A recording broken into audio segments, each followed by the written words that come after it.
देखिए, आज हम शुरू करते हैं ज्योग्राफी के बारे में। तो ज्योग्राफी का मतलब क्या हो गया? Study of earth.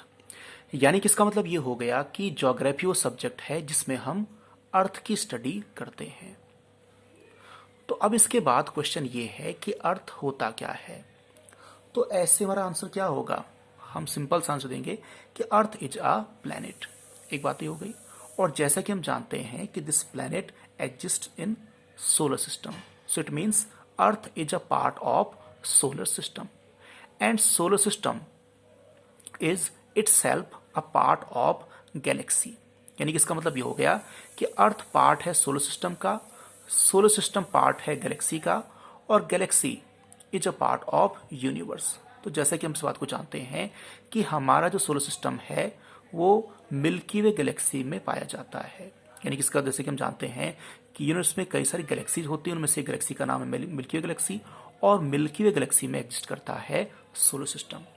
तो इसी वजह से हम काम ये करते हैं, सबसे पहले हम समझते हैं यूनिवर्स के बारे में कि यूनिवर्स क्या है, क्या इसकी फॉर्म है, इसमें क्या चीज़ें होती है, वो बात हम समझेंगे।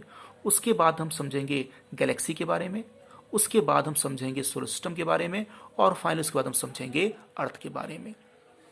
तो अर्थ की बनावट कैसी है, अर्थ पर किस किस टाइप के सीजन पाए जाते हैं, क्या यहाँ पर किस किस टाइप के एटमॉस्फेयर होते हैं, वो सारी बात हम समझेंगे अर्थ के बारे में। और यहाँ तक का जो हिस्सा है, देखिए यहाँ तक हम कवर कर लेते हैं तो ये हमारा पूरा हो जाता है यहाँ तक फिजिकल ज्योग्राफी। तो यहाँ तक कवर करने के बाद ये जो ज्योग्राफी है आगे हमारे पास दो पार्ट्स में डिवाइड हो जाती है, वर्ल्ड ज्योग्राफी और दूसरा हो गया इंडियन ज्योग्राफी।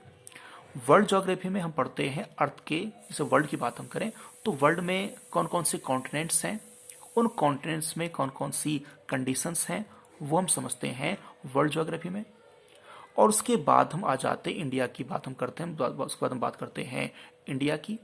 यानी कि हम पढ़ेंगे इंडिया की फिजिकल कंडीशन क्या है, इंडिया में कौन कौन से स्टेट्स हैं, क्या यहाँ पर सीजन है, वो सारी बातें हम समझेंगे इंडियन ज्योग्राफी में।